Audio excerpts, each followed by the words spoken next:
Today, May 27th, 2025, study session of the Town Board of Estes Park is now in session, and Deputy Town Administrator Damweber is already leaping to the podium for the high impact project process presentation. Okay. I like the alliteration there, Mayor. Thank you. Yeah. Dive right in? Yep. All right. Well, as the Mayor said, I am here to present a high-level report out of a much larger white paper in your packet on high-impact capital projects.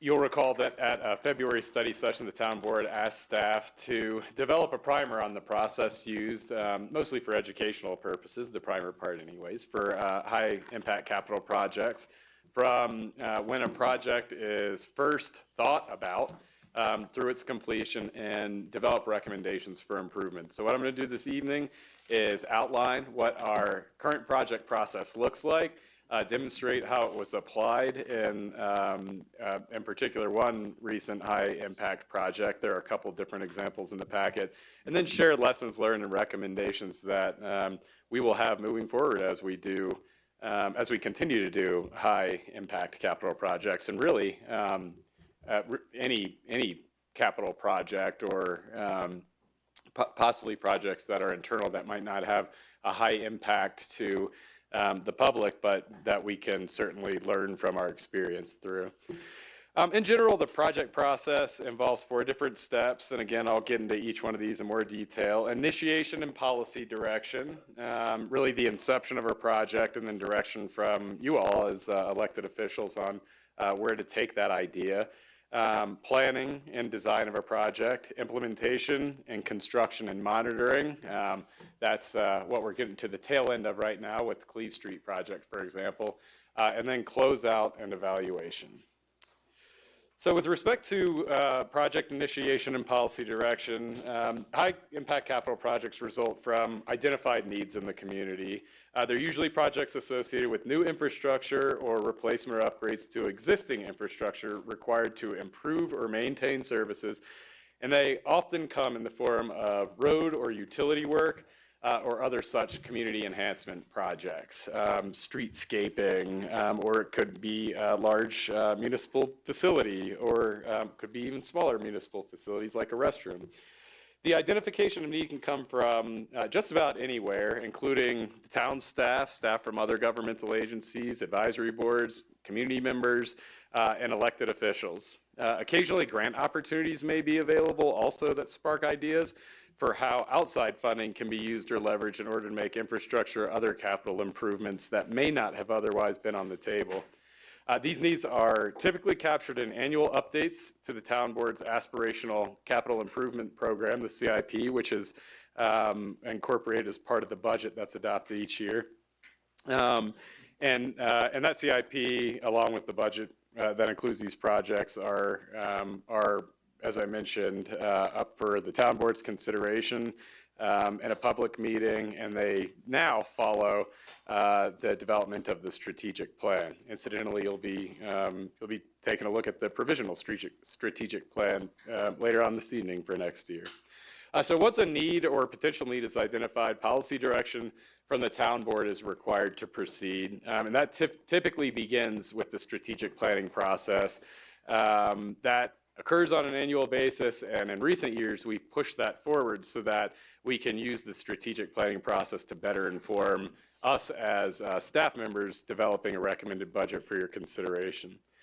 Project need is initially identified as a high-level key outcome area in the strategic plan, and often takes the form of an aspirational statement. Examples from recent strategic plans include statements such as, quote, "We will address traffic congestion and improve traffic and pedestrian safety throughout the town," unquote, or, quote, "We support investment and revitalization in all of the town's commercial areas," end quote. And that's, as I mentioned, very high level, and so you identify a problem and then solutions can fall from that.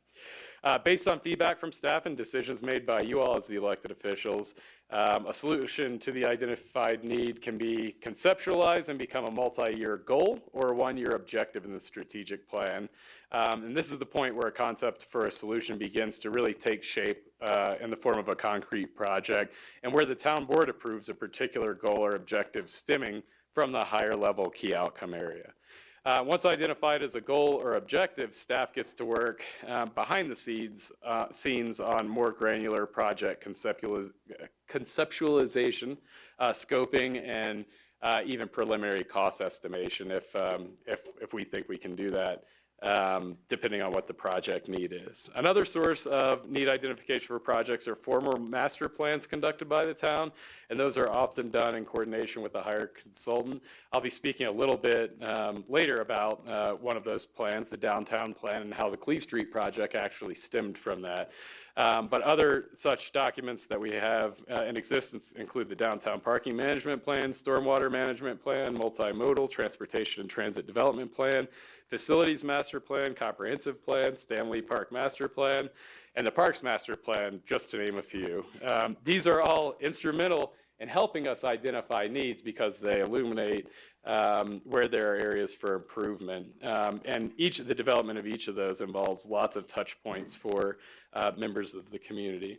There are several opportunities for public engagement during this project initiation and policy direction stage. As I previously noted, ideas for projects can actually come from members of the public. Sometimes ideas are presented in the form of public comments. Sometimes they're derived through responses to surveys, whether they're a regular biannual survey or other surveys about a particular need or interest that we're trying to gauge the communities, gather community feedback on. And information gleaned can highlight issues or identify themes perceived to be issues by community members in need of a solution. Master planning processes have opportunities for engagement as well.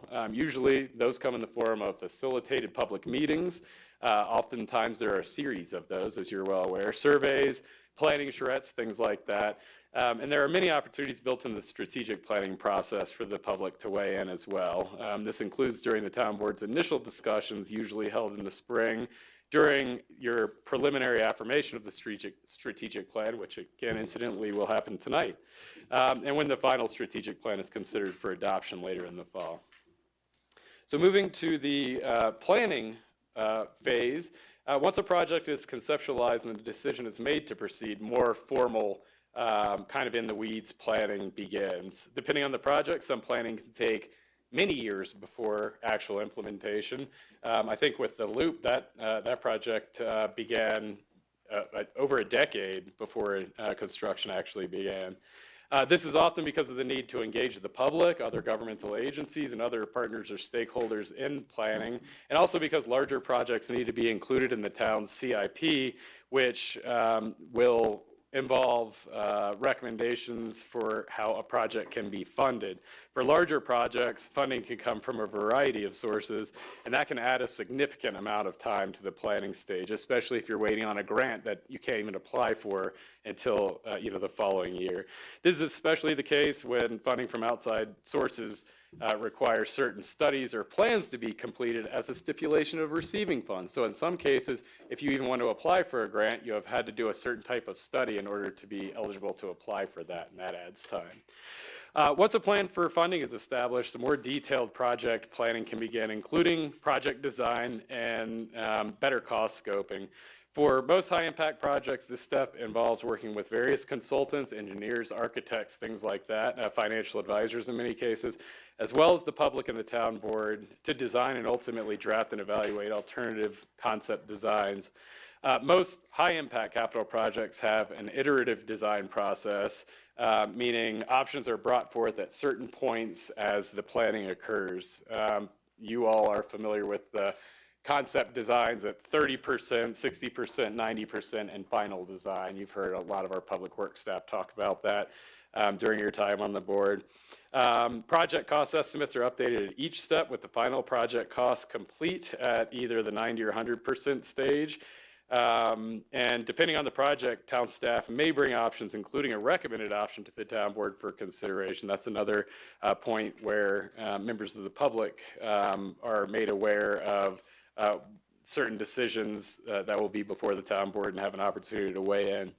More generally, the project planning stage includes establishment of the project's goals, parameters, and standards, identification of a project's impact and potential consequences, including unintended consequences, identification of stakeholders most likely to be impacted by the project, that includes during construction, identification of the needed permits, utility relocates, establishment of expectations regarding communication between contractors and the town, planning for public engagement and communication throughout the life of a project, preparation and release of bid documents, followed by evaluation and selection of contractors, development of the different contracts and other agreements with partner agencies and contractors, confirmation of the project schedule, including establishment of milestones, and finally, confirmation that adequate funding is in place in order to begin the project construction. That can create other challenges as you plan for something and things become more expensive over time. Similar to the project initiation stage, the planning stage has many opportunities for public engagement, as I said a moment ago.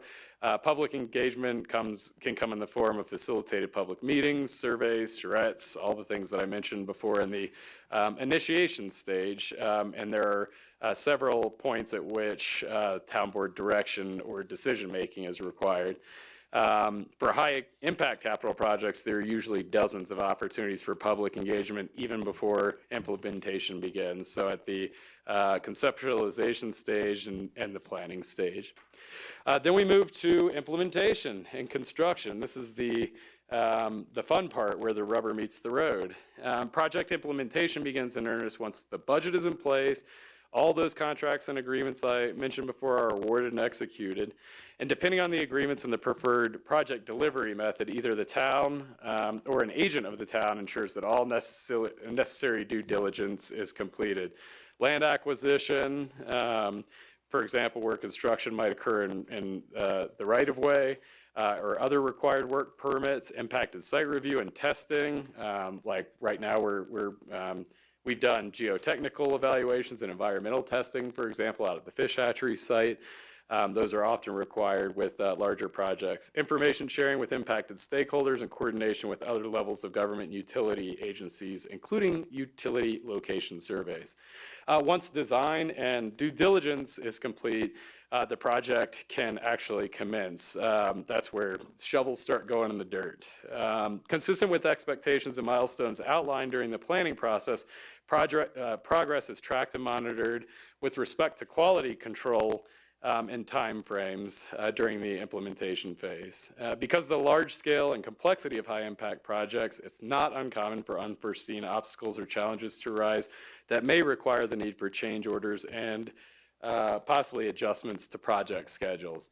I've rarely worked on a high impact capital project where timeframes did not need to change or budget needed to change because of unforeseen challenges that came up. Regular reporting to the town board and public occurs throughout the implementation of a project. This communication can be in the form of broadly shared written updates, things that go out through our email news blast, for examples, written updates targeted to specific stakeholders such as property owners or business owners immediately adjacent to construction. Other news releases from the town. Sometimes they occur in on-site public meetings adjacent to where the construction is occurring, or verbal updates at town meetings. You all receive updates regularly at your study sessions and regular board meetings on the status of projects. Media outlets often can help disseminate information that might not be seen by those who aren't really connected or engaged through the town's direct communication channels. An awful lot of people, as you all are well aware, get their information from our local media outlets or Facebook. And you know, all of the ways to get information out can be helpful. Some of them are not as helpful as others, but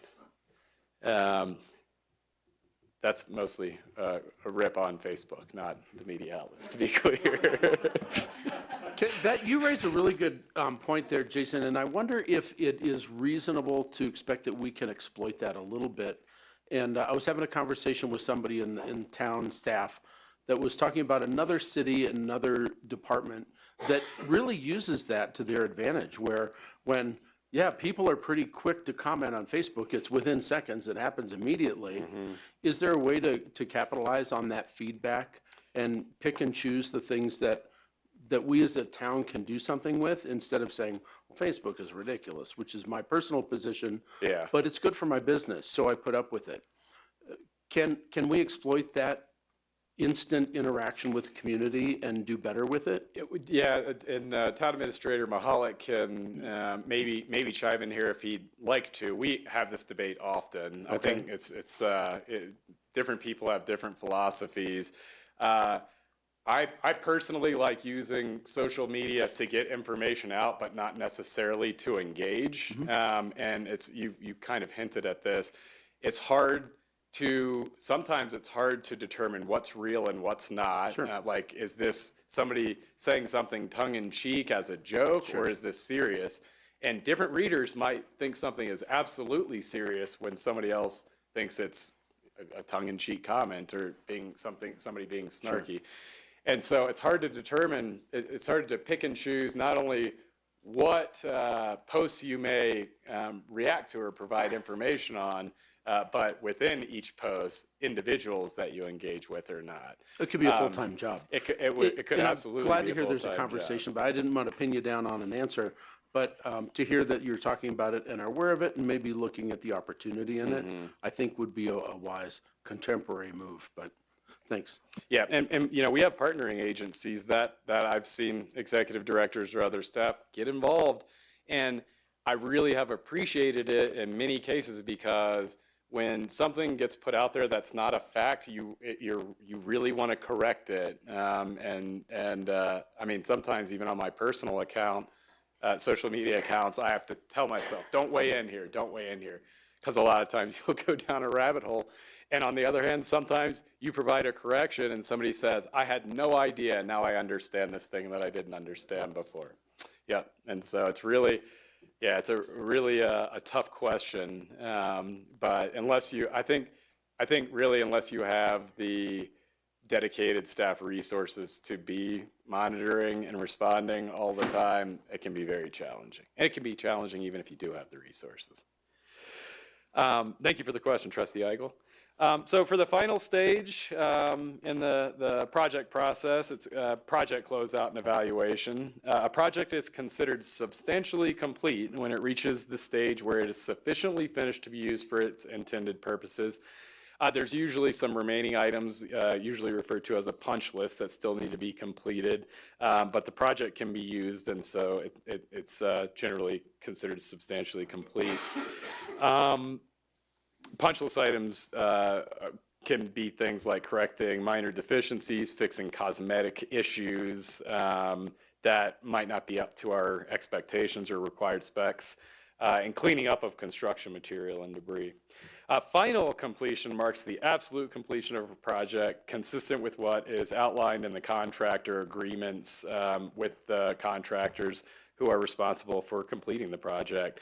At the final completion stage, an inspection of the project involving the owner, contractors, and other stakeholders is conducted to ensure that all the contractual obligations and requirements have been met, and that everybody mutually agrees that the project is finished. Sometimes there can be push and pull there too. Once there is mutual agreement on final completion, the contract is deemed satisfied and the project becomes fully operational, and it's at that point that the town assumes responsibility for it. Regardless of how smoothly a project implementation may have gone, staff meets once a project is complete to discuss how things went and what might have gone better, identify lessons learned to be applied to future projects and processes, things like that. Historically, these have, with the town, have been generally held at the staff level, pretty high level, pretty informal, and we don't have a good set of documented lessons learned, even though we all know we've learned lots of lessons doing a lot of projects. Heck, for forever, and you all know, even as with your relatively short times on the town board. And this is an area, as we went through the exercise of documenting our process that we recognize as a place for improvement there. So after action meetings should, and I'll get more into this a little bit into this presentation when I get to the higher level recommendations, but after action meetings should occur shortly upon completion of the project, once a sufficient period of time has gone by to see how the final product is functioning, as well as periodically over the course of years to evaluate the project effectiveness over the long term. This is certainly something that we have in mind for the loop, which was substantially complete last year. This is going to be the first full summer. We'll get really good information and data, and we expect that we'll be doing the same thing for as long as the loop exists and making tweaks and improvements as necessary. In addition to staff, these meetings, which should come in the form of formal roundtables and in some cases, depending on the project, on-site meetings, as well as with impromptu meetings with impacted neighbors or business owners. Those meetings can occur upon request, but any after-action meetings should include not just staff, but all the people involved in a project, all the people impacted by a project. That's the only way you're really going to get the full picture of how a project went, and it may be the only way that you learn of certain deficiencies that you might not otherwise have been made aware of. Other representatives and those meetings could include people from partnering agencies like CDOT, advisory board members, and of course, as I mentioned before, residents and owners most impacted by the project. Once an evaluation has occurred and adequate feedback gathered, formal after-action report should be created and saved as part of the project's record so that lessons learned can be applied by staff in the future. We started to do a project closeout report on a couple of recent projects, and I made the comment, they're great, and I made the comment earlier, man, I really wish we had 20 of these that we could give to the new Public Works Director, and we will in a year or so as we close out more projects, but we do hope to keep some sort of living record of lessons learned from projects that we don't repeat mistakes in the future. We're still talking about how best to share information from those reports, but I think at the very least, they could be shared with the town board in your regular updates. And if there's, for example, a project website, it could live on the website with that project for a certain period of time. We could also, depending on the projects, we could also do it as part of a presentation at a public meeting, which is something that we can certainly consider. So the long white paper, I think it's 26 or 27 pages in your packet, has 3 specific project examples of where this process that I just outlined are used. The Community Drive Roundabout, the Cleve Street improvements, and the Graves Avenue sidewalks. In the interest of time, tonight I'm only going to be focusing on one of those for the purposes of this presentation, and that is the Cleve Street improvements. This is a timely one, as I think that project is going to be wrapping up this week. It will get to the substantial completion stage, I hope anyways.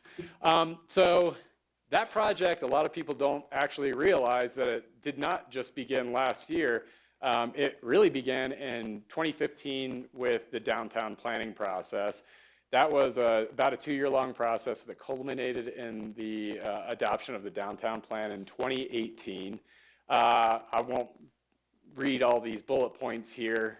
I meant to mention at the outset of this presentation that it is very word-filled and boring because I'm not talking about a specific project update. I'm talking about the process. So you've probably deduced that by now as I'm 15 slides in and you haven't seen a picture yet.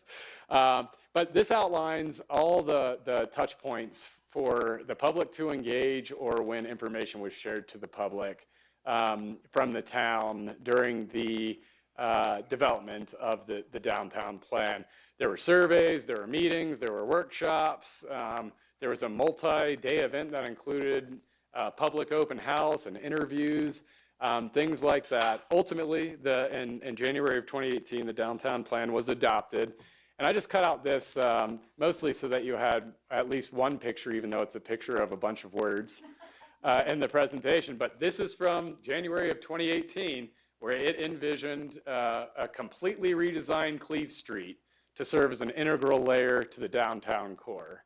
And so we're talking, 7 years ago, and that was a couple of years after the conversations started to be had about the downtown plan, where the Cleve Street project was initially envisioned.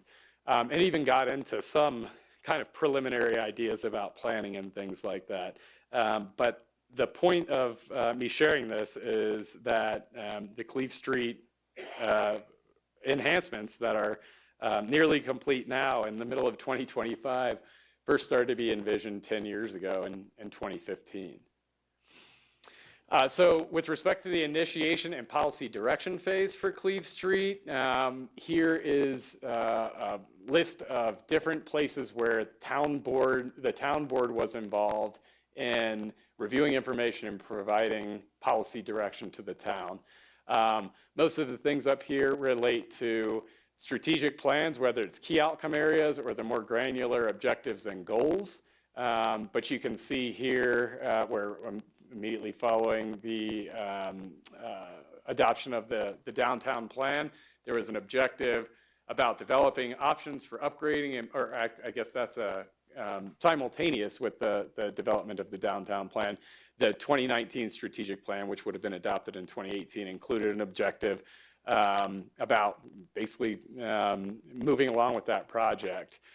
In 2019, I don't know why, but no project-related objective was included in the 2020 strategic plan. As I mentioned before, we do lots of master plans, and sometimes years can occur because of other priorities before you get to certain things in a plan, and I suspect that was the case here.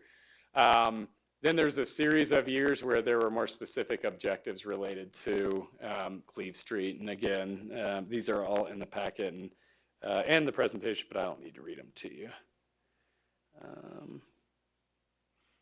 Well, and I guess I should also note that each one of these, with respect to policy direction, anytime the town board is reviewing the strategic plan or voting on it, there's opportunities for the public to see what's included there and share their thoughts with the town board. For project planning, the design process initially began in late 2019. An RFP was even put out for design consultant services for some interim roadway improvements. Due to budget issues, constraints at the time, the interim improvements were determined to be a viable method to improve the corridor without doing the full-blown, much more expensive project. At the time, the improvements were expected to include mill and overlay of the paving surface, curb gutter sidewalks, and some storm drainage work. A firm was selected and awarded the design contract in January of 2020, and design began shortly thereafter.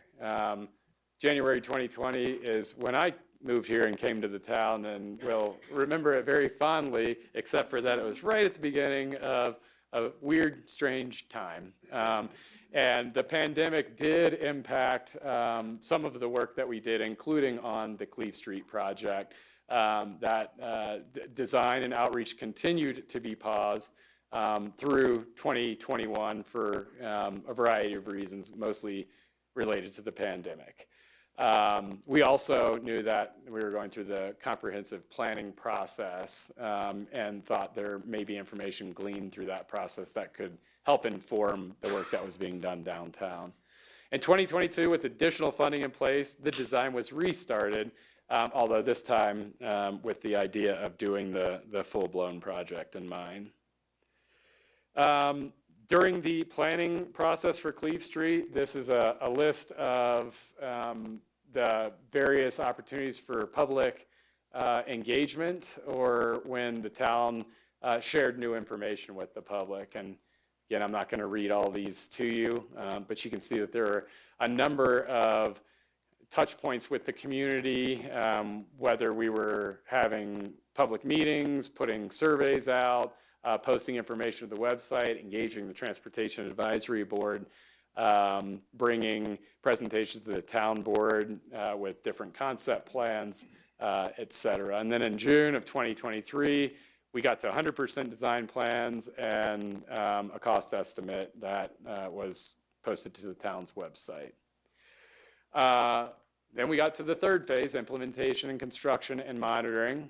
Because of the significant number of utility conflicts throughout the corridor, including the undergrounding of power utility, construction of Cleve Street project was divided into two different phases, the utility relocation and then improvements construction. Utility relocation was the responsibility of contractors, with the town monitoring and providing public updates on their progress.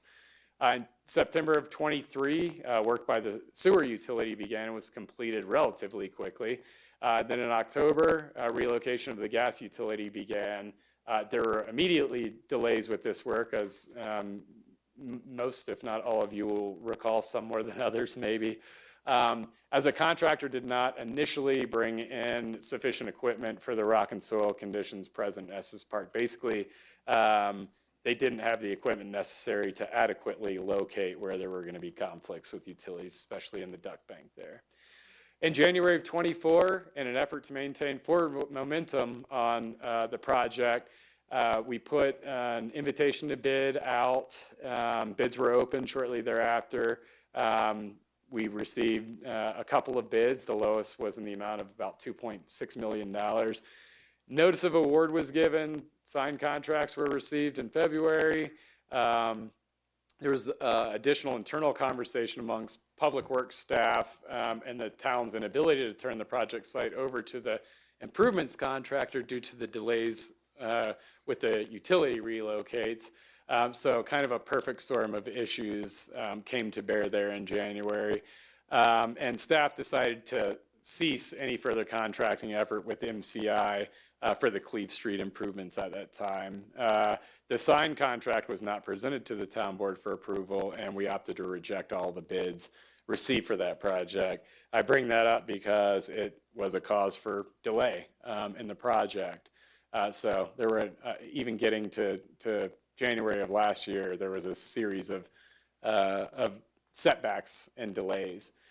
In April, power undergrounding was the next utility work to be completed.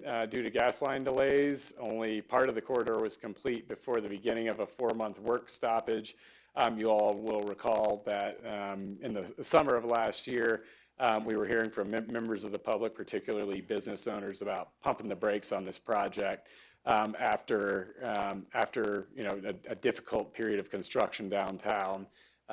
Pausing it during the summer months. And that's what happened. There was a 4-month work stoppage. And then in October, the contract was awarded to ABC Asphalt, whose bid was significantly lower than the next lowest bidder. Because their bid was so low, they were unknown to the town, and we contacted references and were satisfied at the time with the feedback we received from former clients.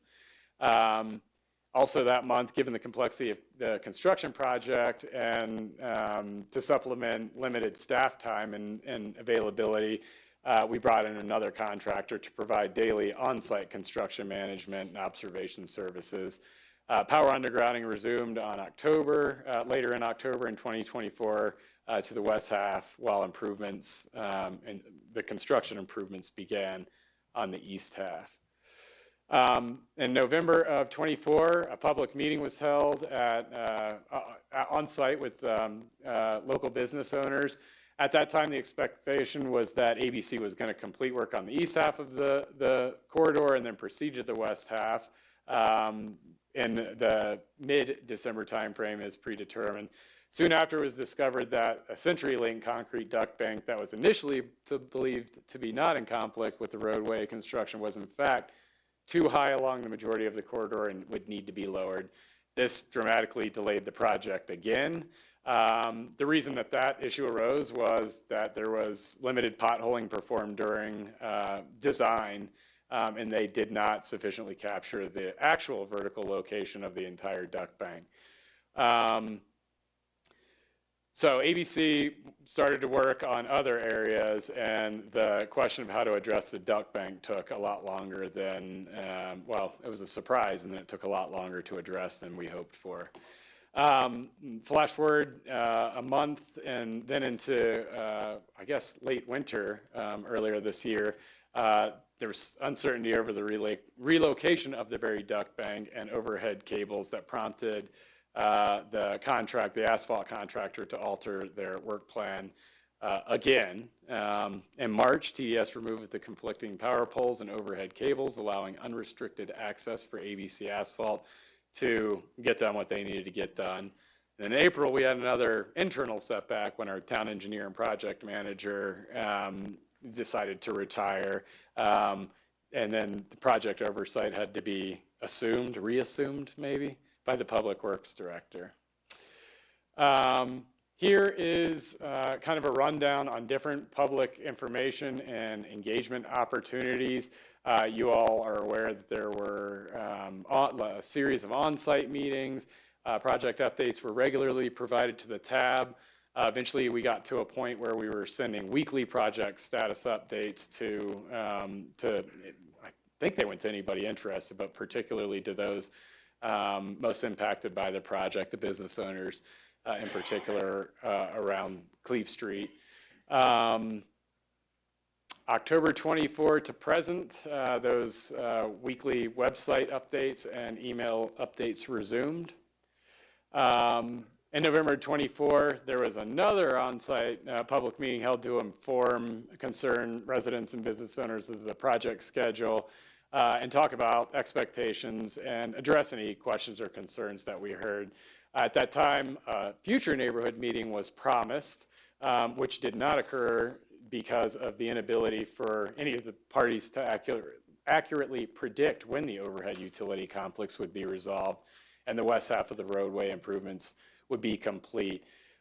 We always feel very uncomfortable when we have to say, well, we don't know, and we rely on different partnering agencies or utilities to provide us with information, and sometimes the information that they have is unsatisfactory.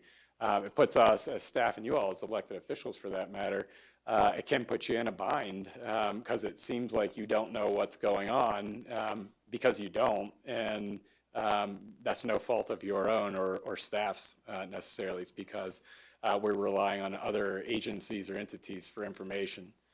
At that point, the daily and weekly updates were intensified so that information could be shared in more real time. And that's like when we knew roadways were going to be closed and we didn't know until the day before. We might notify business owners or things of that nature. And that was really important, especially as it related not only to parking and things like that, but deliveries. Finally, closeout and evaluation. I had to change this first bullet point a few times because I had to submit this before the end of last week. The project was scheduled to be substantially complete by last Friday. I was told last Friday that it should be done by the end of this week. I walked up there a little bit earlier and part of the road is open and part of it is closed.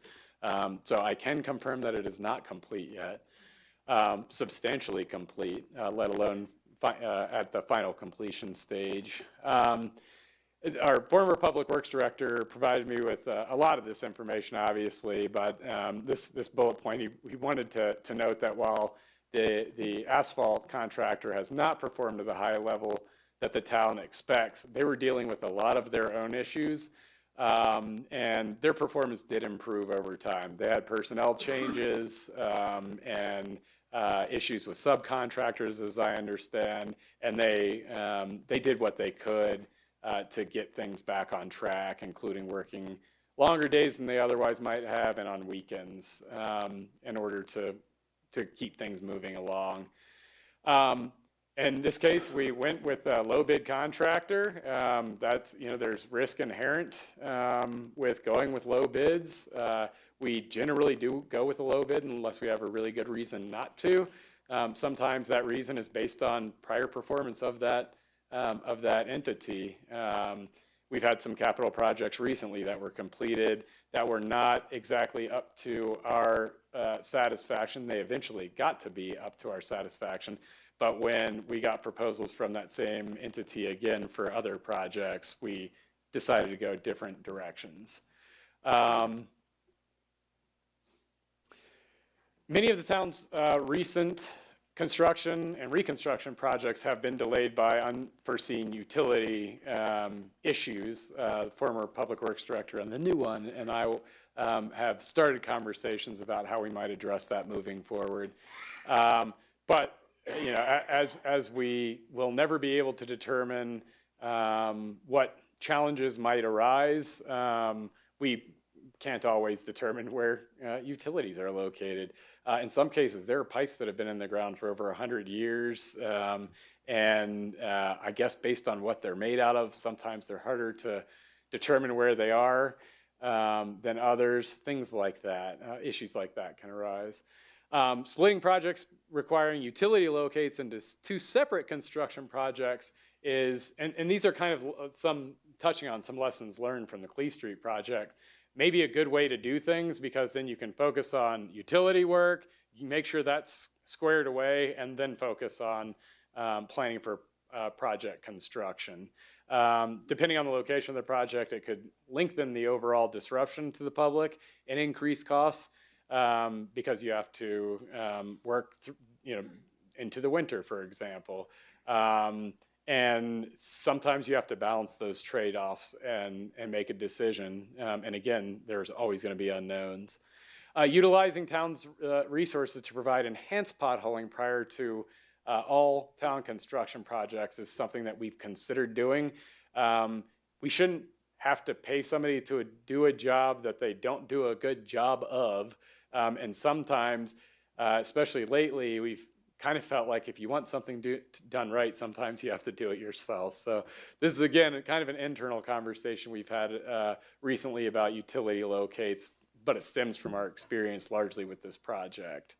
A vac truck is the equipment used in order to do certain types of locates. We have a couple of small vac trailers, and several people that I've talked to said that if we had a vac truck and we'd spent more time out at Cleve Street, then we might have been able to, we almost certainly would have been able to locate some of the things that weren't previously located using the I guess, less sophisticated heavy equipment.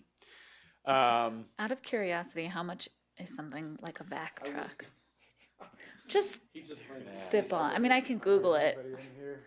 I'm gonna Google it. You're good. Vac trucks are quite expensive, north of $250,000. I was gonna say $300 or $350. It would not be something that you would only buy for utility potholing.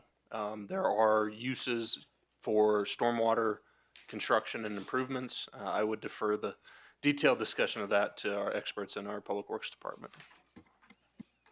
And there are questions about whether or not we're having these also as we do our fleet utilization. We look at our fleet and how we're utilizing our fleet and where there might be opportunities for greater efficiencies.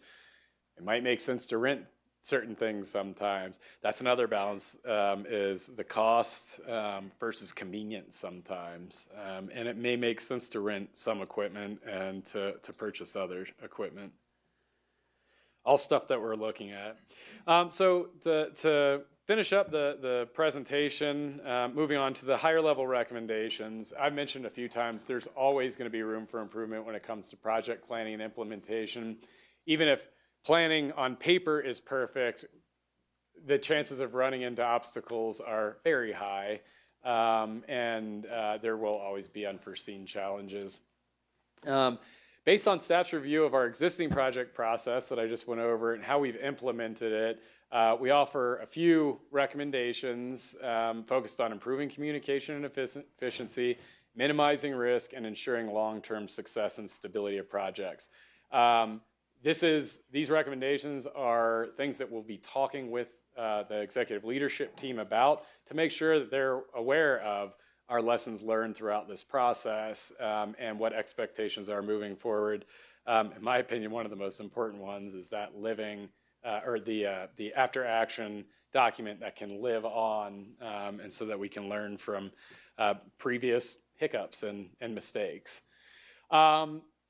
The first recommendation, and these are in no particular orders, be cognizant of the number of high impact projects occurring simultaneously or in quick succession, especially if the projects are going to impact a particular area of town.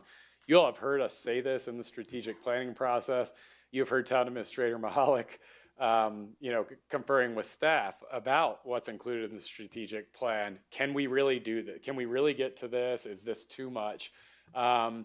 We want to make sure that we're checking off the things that are included as one-year goals or multi-year goals in the strategic plan, but we also want to make sure that not too much is going on at one time, so that we can avoid what can be very disruptive construction to the community, but also so that we can make sure that the community is engaged. It's hard enough to engage in one project meaningfully, but when there are multiple projects happening at the same time, you could just totally lose interest or burn out from trying to be as involved as you want to be. And we all recognize that community engagement is absolutely critical to the success of a project. So we want to try to do our best to meet people where they are, avoid consultation fatigue. I get 17 surveys a day, and so that's something that we're trying to be cognizant of because a lot of the surveys don't have awesome response rates because the people are getting peppered with surveys and they don't want to take the time to do it. Engage key stakeholders, including the community town board, utility companies, partnering agencies, impacted business owners, and others as appropriate, early and often, beginning with the project's inception. And I've included some recommendations here about how to best do that. Establishing easy to access two-way communication channels with the public to keep them informed of progress, potential disruptions, and benefits is critical. This kind of speaks to the question that Trustee Eigel had earlier. You have to be very thoughtful about what that two-way communication looks like, and you want to try to winnow it into a single place if possible. Otherwise, I've worked in a place where there were in some cases staff to do it, but you're having to monitor at the time Twitter and Instagram and Facebook, and then they started doing Snapchat, and that was in addition to the email, the project websites, things like that. So establishing easy to access two-way communication, making sure people know how to communicate, where to go to get information and to provide feedback is important. Establishing clear expectations about when information is going to be disseminated, and when things need to be coordinated between the town and other agencies or stakeholders. I said a moment ago that you want to really centralize where you're communicating, and this seems to be contradictory to that. But you also, especially where you're sharing information, not necessarily the two-way information, but especially where you're sharing information, you want to get that out in as many ways as you can. Depending on the expected impacts or size of a project, consider the creation of a dedicated one-stop shop project webpage. We do those for some of our really big projects or projects that we know are going to have a lot of high interest. We've got one set up for fish hatchery. We had one set up for the Loop. Every time we engage in a new project, we consider whether or not we need to create a one-stop shop for that, whether or not it rises to that level. And finally, be sure to consider the target audience for public engagement. I said before the phrase "meet people where they are," and that can be critical to engagement sometimes. For the Cleve Street project, you had to go meet at Cleve Street because people were busy out there, and that was probably for some the most convenient place to meet. And at a time when they can meet, before businesses open or after. It's really hard to find something that works for everybody, and that's another one of the reasons why utilizing a variety of communication channels is so important. Prioritize thorough planning, including things like risk assessments, impact studies, utility locates, early in the process in order to hopefully minimize the likelihood of potentially avoidable issues coming down the road. We've talked about this before, but with Cleve Street in particular, we learned that more thoroughly identifying utility locates at the outset of the project may have led to this project being done 6 months sooner, possibly. Be sure to build in contingency funding when budgeting for projects, including with respect to town matches for grants. We have seen budgets change on us, especially, it feels like especially lately with a lot of projects. You certainly don't want to get 3/4 of the way through a project and have no way of getting it completed. That can create an awful lot of issues. And I've heard horror stories from other local governments about something sitting there as an eyesore for years because they did not build contingency funding into the planning, the budget planning. I mentioned this before, low bids are not always the best option. So we need to be very careful to do thorough reference checks. Even then, you're not always going to catch everything though. And where possible, make sure there's a dedicated project manager for each high impact project and a central point of contact. Sometimes that may or may not be the same person. Usually it will be. It just depends on the complexity of the project. And if a project manager is an engineer who is out on site for much of the day, it could be an administrative person who's the central point of contact who gathers information and then can respond to questions or otherwise communicate with whoever's interested in the project. There's always going to be a lot of people involved in high impact projects. It's important to know who you can go to, and that's why I've included that as one of these recommendations. Consider all possible safety concerns from both a construction and post-construction perspective to minimize risk and over-communicate the impacts of the change resulting from the project. I was thinking of the loop in particular with this one. The traffic flow changed, and I haven't heard it in the last few weeks, but we received a lot of reports of traffic going the wrong way. And we've tweaked some things like markings on the pavement. We've added some signage.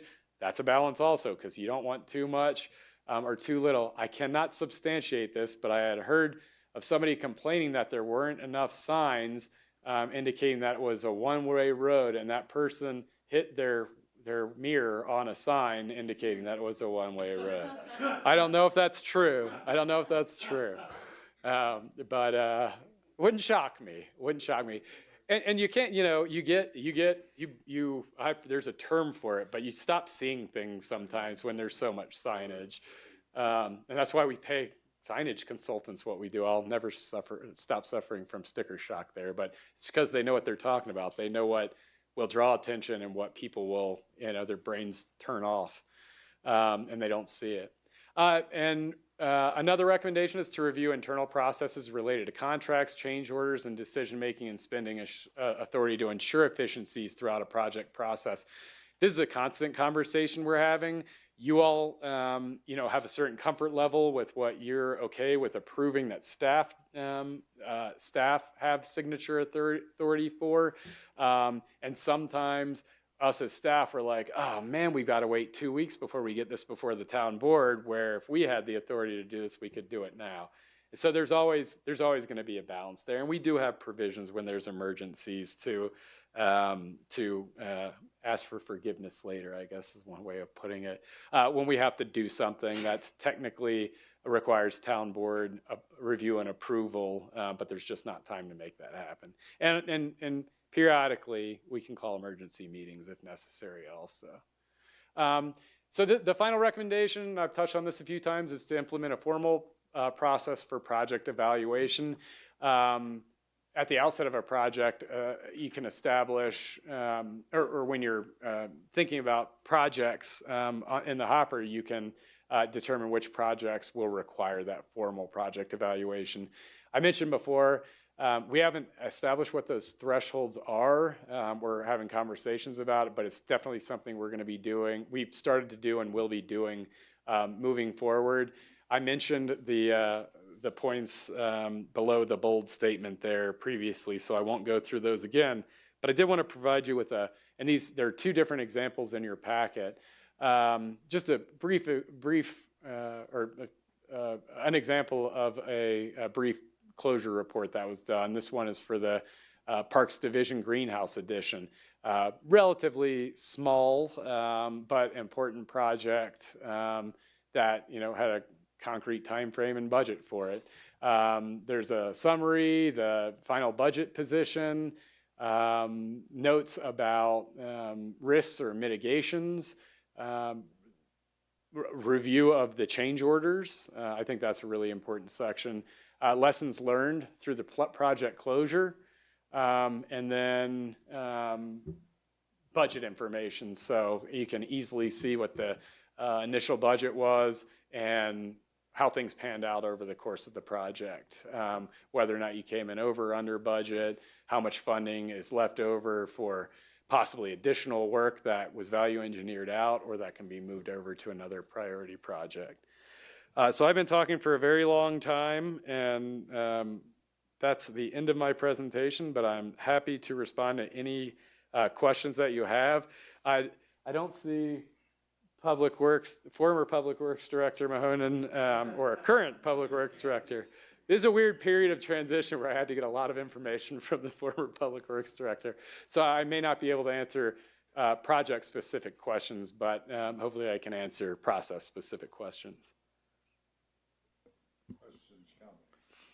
I brought it up, so I feel like I have to go back to the beginning. When we talked about this, it was to review projects and take a look at how did that project go, and take a look from the tail end to see how the whole thing went. Could we have done it better? And this is not what I was envisioning.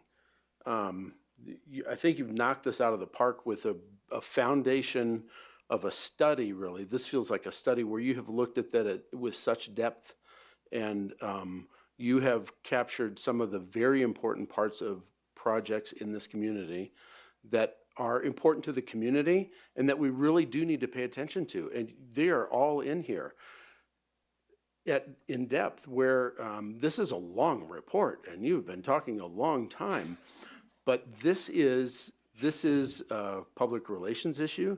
This is how we spend our money issue. This is how we treat the environment, the resources we have. So there's so much involved in this. So I want to compliment you on doing such a good job on this.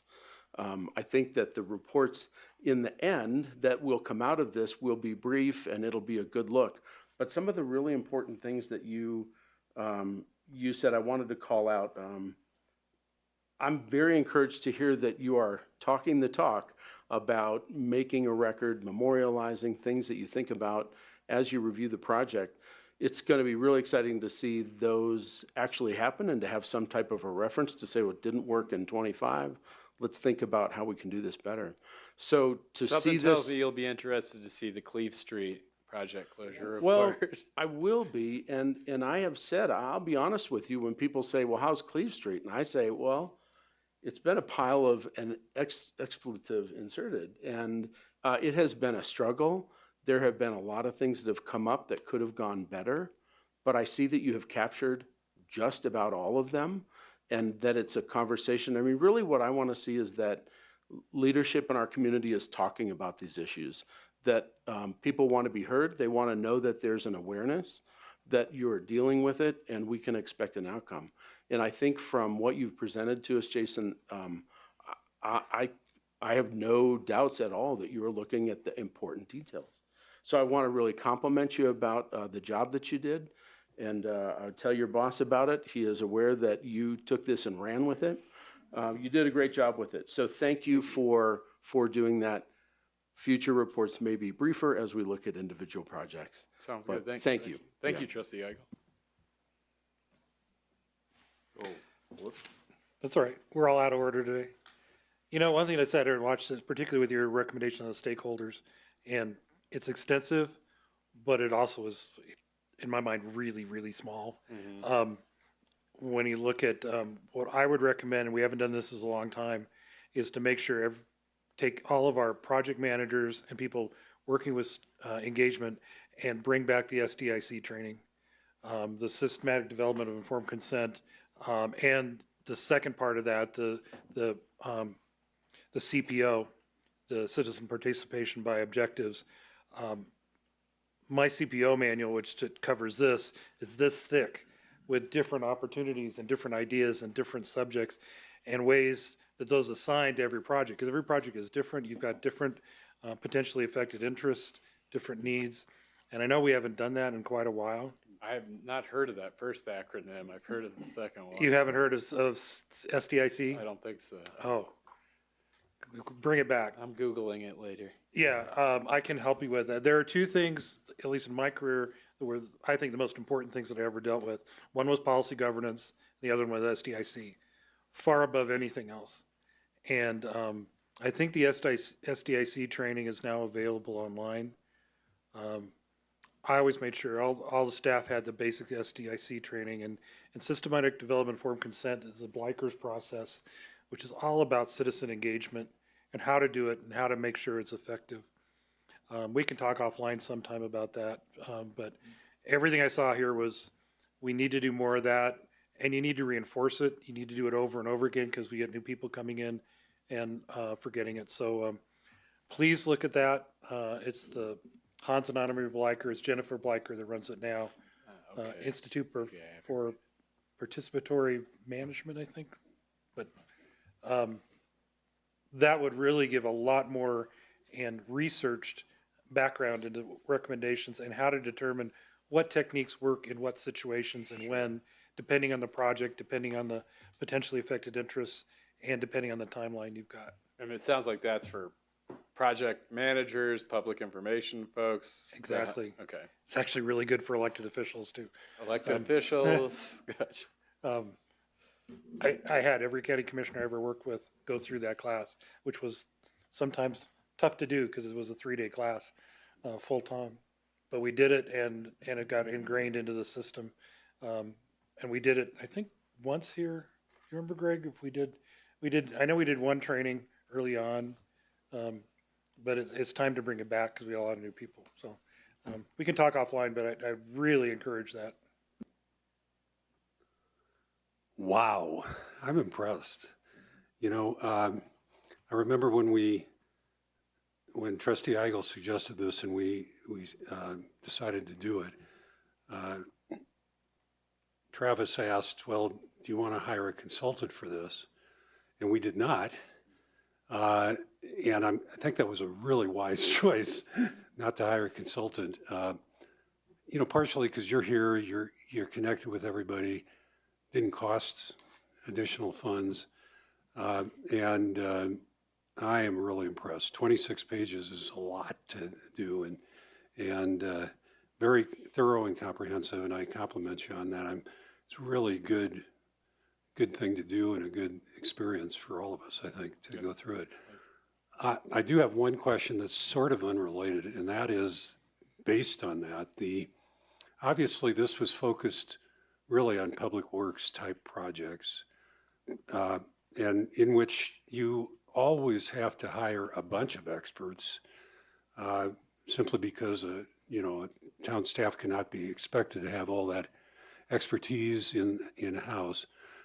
But I'm curious, and maybe Travis, you can help with this, as to what standard do we use to determine whether we need to hire a consultant?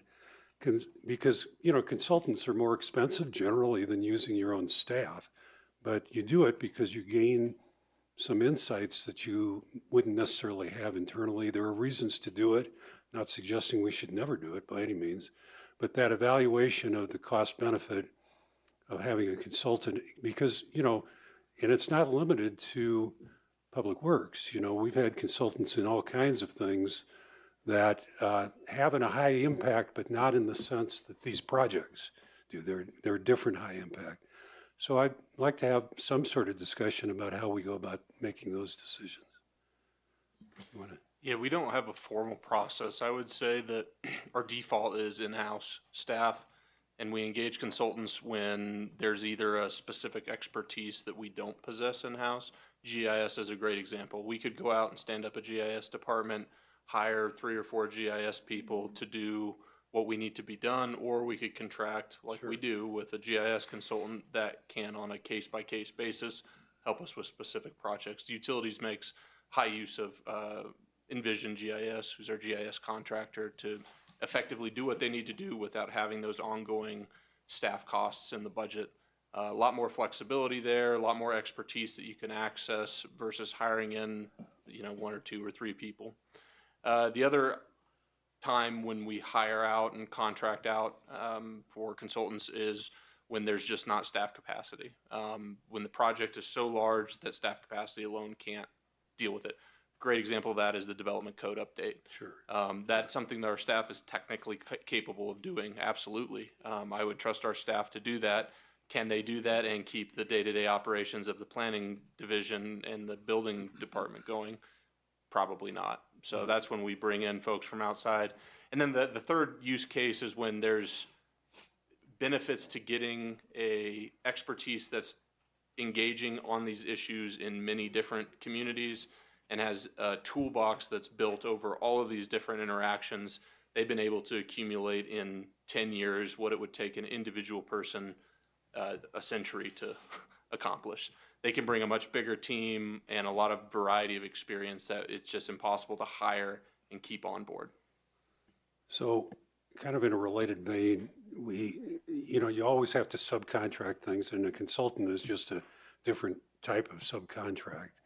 It happens to be for specific services. And, it's the evaluation too of subcontracts. Now, when you do a big project, the contractor is going to do all that. We're not going to deal with that. But we're constantly faced with evaluating, should we do it internally? Should we do it through a contract or a consultant agreement or anything like that? And I think it might be helpful for us to elaborate. I know it's kind of a judgment call in the end, but at least elaborate what the standards are we want to apply when we're deciding whether to hire a consultant or do it in-house. This was a really good decision to have Jason. He had a chance to show his stuff in no way. He couldn't have done it as well in any other way. So kudos to Jason and just thought process on that.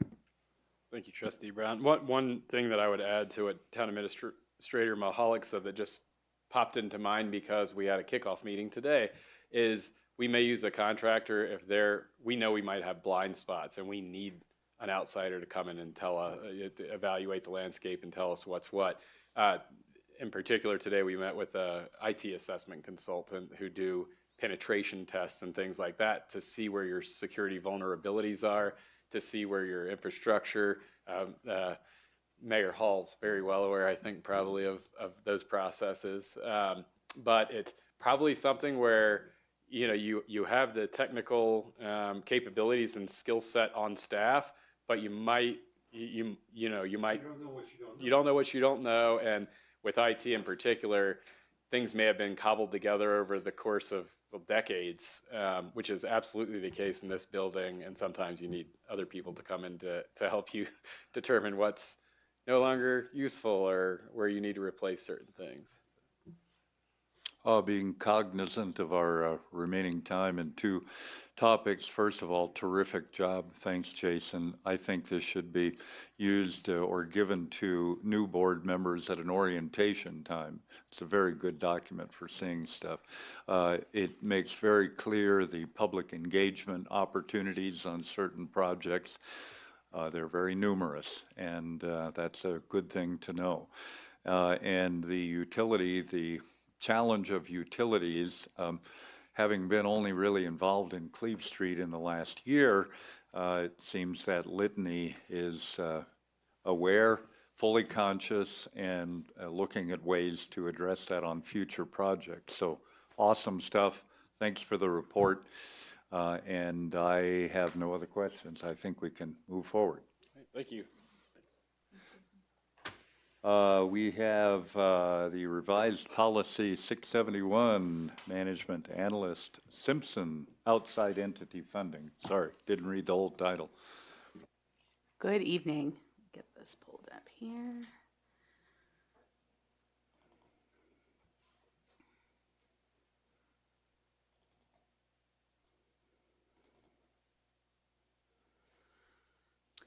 I'm just going to use the memo to guide the conversation tonight.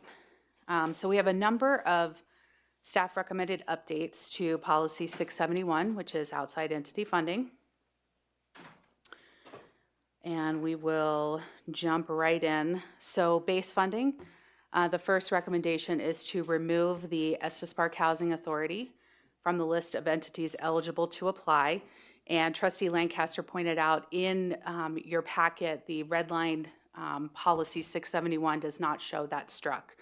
So that is a mistake there.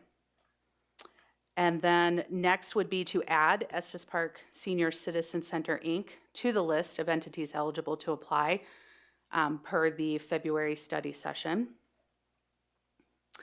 The next item is a discussion about current reporting requirements. So currently, base-funded entities must both submit a written report and present a report to the town board at a regular town board meeting. And so we wanted to understand if that's something you wish to continue for the next funding year. We have heard some board feedback indicating that you might have a large number of outside entity reports at this time, and maybe there's interest in reducing that. So looking for some direction there. Do you want information as we go, or should we just make a list? You can make a list. There's I'll gonna just be, run yeah, through there's it. gonna be so much information. Okay. Yeah, sure. I'm on it. Okay. All right. So that's it for base funding. Next, moving into community initiative funding. So current practice right now is application period opens up in the summer. Applications are submitted to the town administrator's office. We compile the applications in a spreadsheet, and you basically rank those. We present the average to you at a study session, and then you deliberate over that amount. And we are looking at some recommendations to streamline that all around. So we have two recommendations here, and I have Director Kraft here from ENN if anyone has questions for her as well. So the first recommendation as a potential option for the administration of community initiative funding is a hybrid approach with the Estes Nonprofit Network, ENN. Through this option, they will manage the applications and coordinate the review process. A joint advisory committee will be established, comprised of representatives from ENN, the town, myself, and 2 board members, and an additional nonprofit representative. This committee will review the applications and develop funding recommendations that will then be presented to you during the budget study sessions. ENN will act in an administrative and advisory capacity, overseeing the process and ensuring transparency, but they will not make the final funding decision with this recommendation. The committee's role is to provide structured, well-informed recommendations that align with both nonprofit sector expertise and municipal priorities, reducing the need for you to individually rank or revise allocations. They would charge an administrative fee of 8% of the total community initiative funding allocation for that budget year.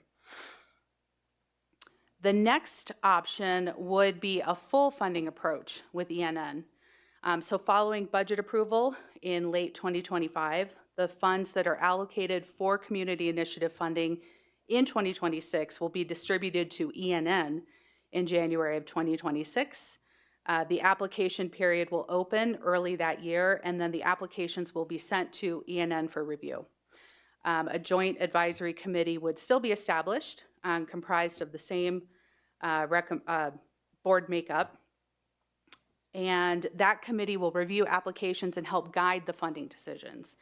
ENN will distribute the funding and report to you on how the funds were distributed, as well as updates from those recipients.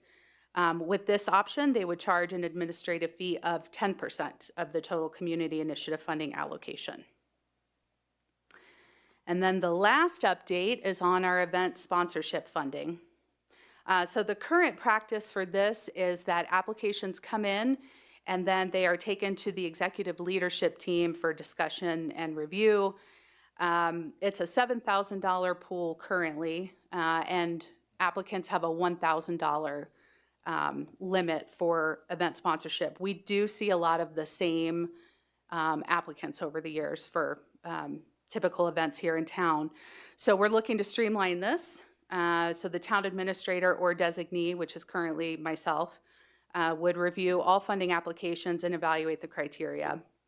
If there's a need to discuss it further, it could go to the leadership team, but we would just eliminate that step if it meets criteria. And that's it. I'd be happy to take questions. No questions, but I can give my feedback. Yeah. If you'd like. Sounds good for Housing Authority and Senior Citizen Center. I think that was one of the recommendations you made in your report that I really appreciated and wanted to see happen. So yes to that for me. The reporting requirements, I have experienced some of what you mentioned, especially when those reports get stacked and we've got a full agenda otherwise.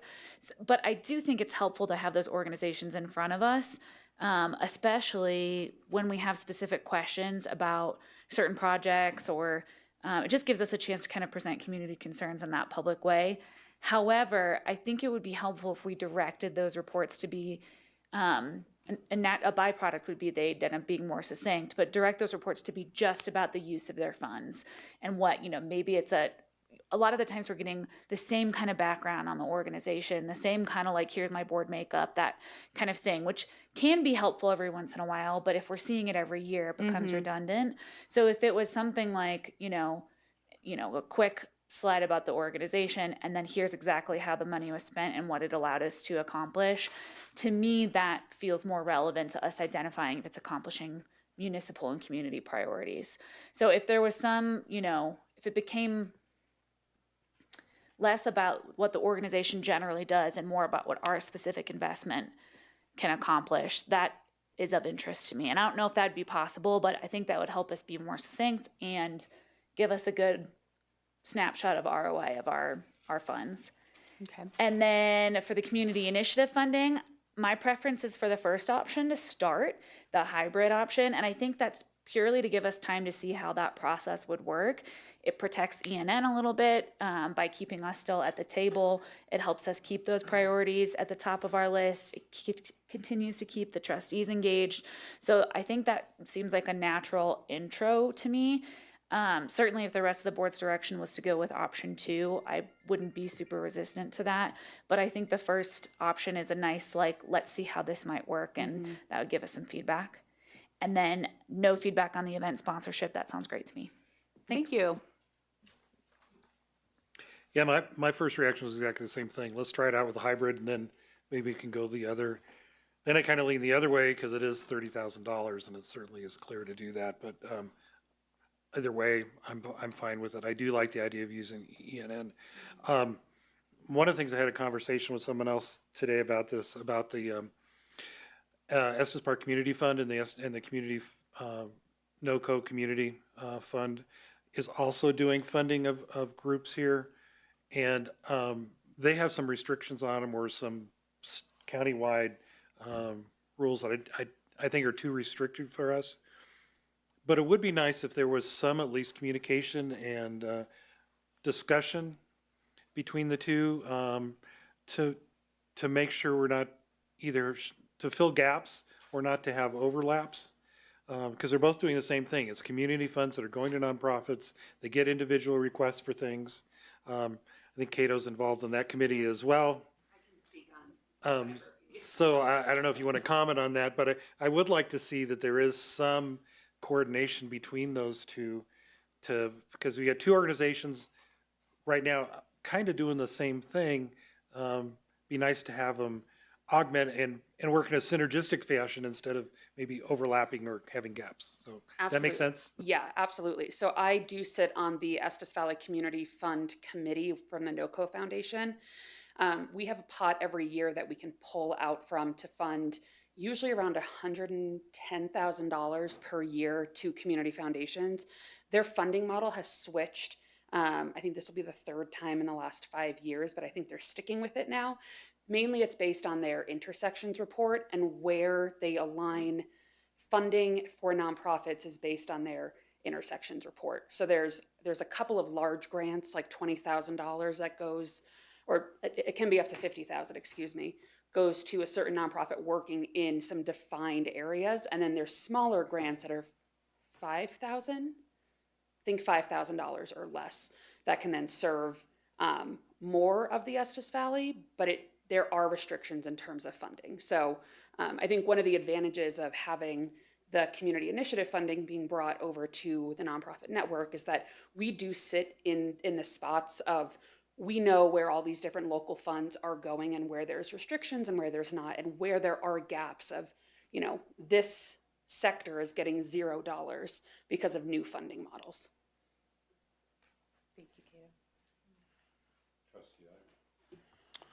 What precipitated this conversation?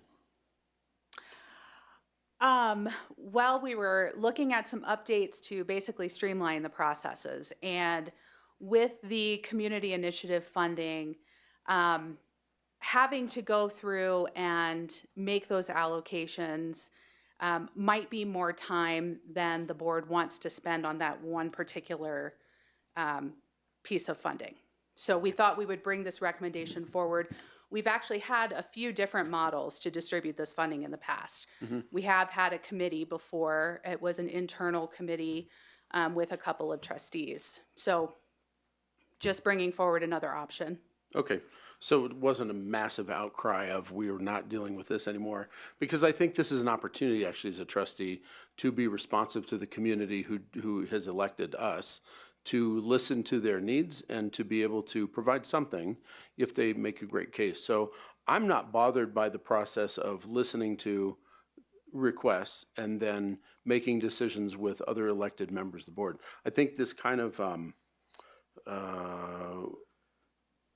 I have complained about reports, and I'll address that in a second. Sure. Because when we get 3 reports stacked on top of each other and we get the entire history that we got already or we knew, that's not helpful. So I think we have to set boundaries for reporting, but I think that reporting to this board is critical for us to understand what's going on in the community. What are those different areas? How are those segments being affected? What are their needs? What's their performance? I want to know that to make other decisions, not just the decision about their funding, but decisions that might impact them in a bigger, broader way. Sure. So I want to hear the reports from them. I don't want a filtered report. I want to hear what the organization says, but we have to give them some rules. This is the time period and this is what we're looking for. So I have heard complaints about that. I've not heard any complaining about listening to requests and distributing that money. So the only 2 options are to integrate a third, and no disrespect to the nonprofit folks, but it's not a lot of money. And I hear Cindy's voice most loudly saying, we're having this conversation for 2 hours on $30,000. And while that may be true, those entities have also put us here in a matter of a community to listen to what their needs are. And so I don't necessarily personally want to farm that out to someone else to hear those needs. What is what's that budget this year for this type of funding? What's that look like? That budget hasn't been set yet, so The neighborhood. Oh, sorry, you mean the budget for this year? Yeah, but neighborhood. Neighborhood $35,000. Yeah, it's not a ton of money. I think if we are a little bit more thoughtful about how we organize the presentation, you have 5 minutes, make your case, give us the facts, we'll make a good decision. It does take away, I like the way you mentioned, Cato, that you have an understanding what the needs are, but I don't like losing that connection with constituents. And it feels to me like this would be adding a layer of separation. So I'm in favor of keeping it the way it is and setting boundaries for reporting. Yep, that's my perspective. Okay. Thank you. First of all, I want to clear up something in my own mind. I'm not sure, I understand what base funding is. Community initiative funding, tell me the examples of where we've done community initiative funding. Sure. So community initiative funding is the pool of funds for the 2025 funding year. It was $30,000. I collect those applications. I put them in a folder for you. I put together a spreadsheet with each of those applicants and the amount that they're requesting. And it's basically nonprofits in town that are not on that base funding list. Well, and it's yeah, I do kind of remember this now. That it's sort of a one-time project funding Correct. usually. That's right? correct, yeah. So we had 14 applications last Right, year. I remember there were so many. Yeah, right. it was a larger year. And so basically, you decide, you each enter your ranks for how you want that funding distributed, and then I average that out and present that at the budget study session. Yeah, so, okay, I do remember that discussion now. I was thinking more in terms of what we did to help with the loop. That was certainly a community initiative in some sense. Right. But it was outside of that Right. process. That was business relief funding. Right. No, That, I get that's it. atypical. We don't have a policy around that. No, and I don't know that we want to have one, but it's, okay. As the Housing Authority liaison, I fully support taking Housing Authority out. They just don't need it like they once did. Sure. And I'm sure Scott Moulton would agree with that. And adding Senior Citizen Center makes a lot of sense. Now, do I understand correctly that the change in administration would only be for the community initiative funding? That's correct. Okay, not for the base funding. Right. Okay. So let me get back to the base funding first. I agree with Trustee Eigel that we should continue to have presentations. I would approach it a little differently than insofar as I would give them a fixed time limit. We try. Yeah, I know we try. Well, and, you know, you ought to bring it to the attention of the mayor when they're exceeding it, so he knows. So that is, that's the bigger problem in my mind. You know, we have new trustees. Trust me, I know. I know you do. So I know that, you know, I'm a new trustee, and it's been very helpful for me to hear those presentations, including in the background. And every 2 years, we're going to have new trustees. Right. And so I think there is some value in reiterating, because the whole thing, it's done at a town board meeting, it's not done at a study session. You have more people present listening to the town board meeting. It educates the community. It's not just to educate us, it's to educate the community as well about what they're doing. And so I think those presentations are really important to continue. And if I were one of those agencies, I'd want to continue because I want to get my word out. I want to understand what's going on. So I very much agree with Trustee Eigel on that.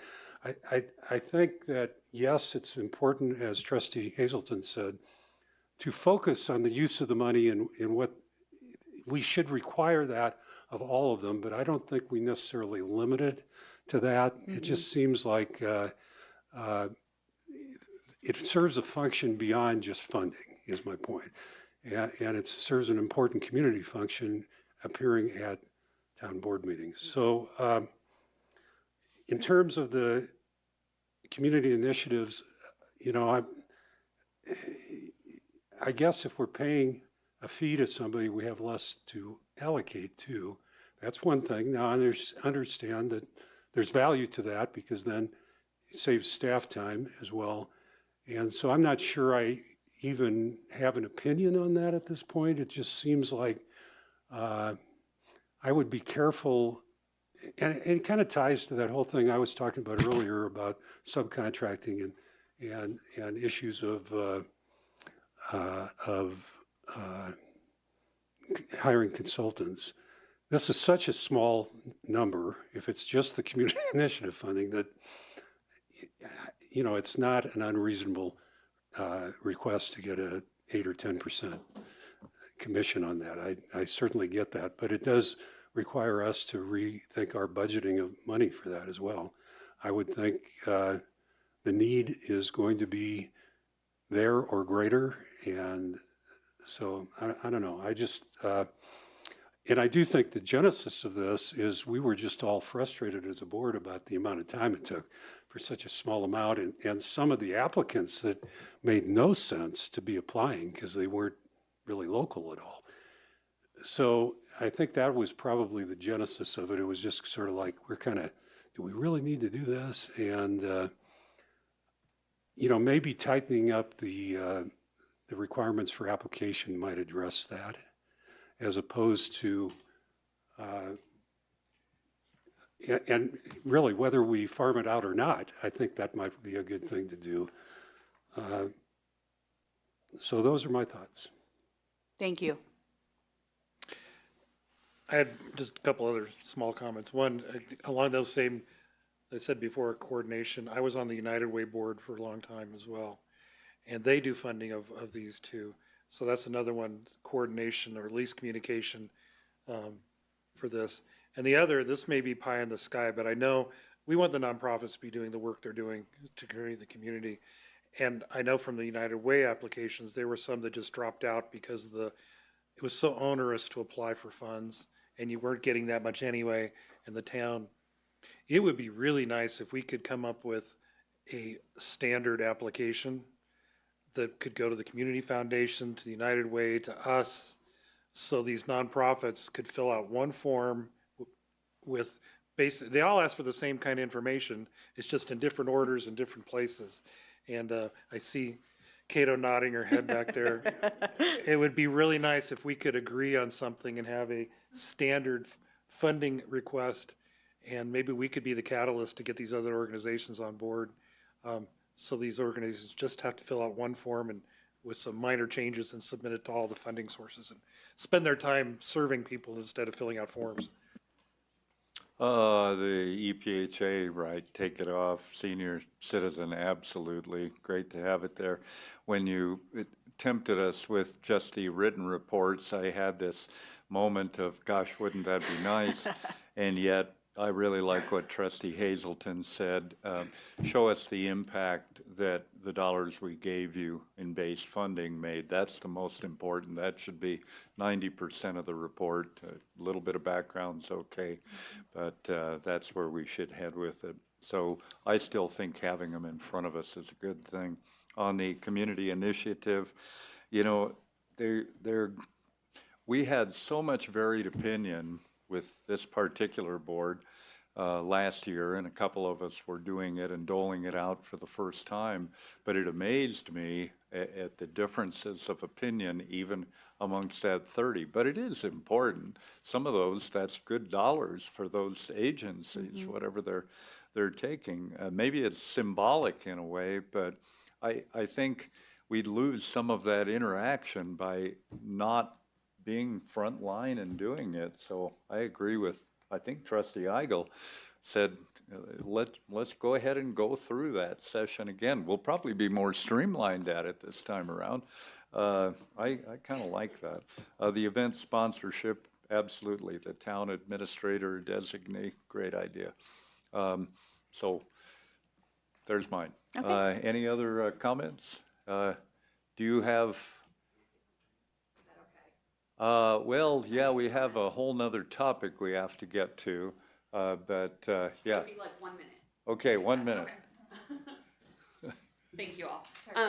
I just wanted to reaffirm that this process would be a joint process with the town if the town chooses to go through with moving the CIF funding, whether it's through the hybrid approach or the full funding. We are fully aware that this is town dollars, that these are tax dollars, and the town needs to be apprised of how they're allocated and how they're spent. That's why there is a committee approach to it. Because of sunshine laws, we can have 2 trustees at a meeting without having it to be a open meeting. But the goal is to actually bring the trustees in who want to be a part of the process and really get in deep with the applications to then either bring recommendations back to the full board or we just process those checks. I've been attending the community initiative funding budget meetings for 7 years, and every single year it takes multiple hours. It doesn't matter who's on the board, and at least 4 people say, why are we taking so much time on this? This is something that this town board has already approved with the chamber doing the business relief funding, and that was $400,000. So we're talking about $30,000 to go, excuse me, to come into the hands of, and the voices of experts to either then provide you the expert opinion or to work with us collaboratively, and then we can process that funding. Thank you for the extra time. And this being just a study session, this isn't a final decision anyway. Mayor, And, can I just add a comment? yeah, go ahead. This is, Cato, don't take offense to this. This is, I feel a responsibility here. This is not about the money. It's not about the money. It's not about the time. Yes, it is a laborious process. You should have tried to read through Jason's whole report. That was a lot of words. There are a lot of things that take a lot of time, but in principle and philosophically, spending that money for groups in this community who want to be heard by this board, who want to make their case before this board, because it is not just about that $10,000 or $5,000 or $3,000. It's about making their case and making a statement to the community.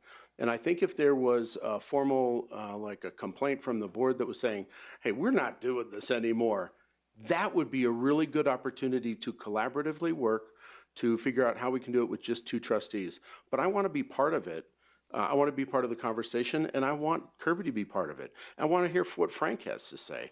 And I want to hear all of the commentary from these elected members, because that helps me understand those groups. It helps me make decisions throughout the year. So this is not really about the funding for me. This is about hearing from the community for me. And that's my challenge too. If we put 1 or 2 on there, I remember how it went. We had very diverse opinions, but we did get to a result out of it. Any 2 that we pick, those recommendations are going to come back, and there's going to be others who say, wait a minute. So, Yeah, Trustee Eigel, you're obviously not listening to the mayor and me. You mentioned the other trustees, which is fine. Yeah, I kind of agree that it's not about the money or the time. I don't mind the time, I don't mind the money, and it's informative, and it tells you what's going on that might impact other things. So I think there is some merit to continuing it at the trustee level.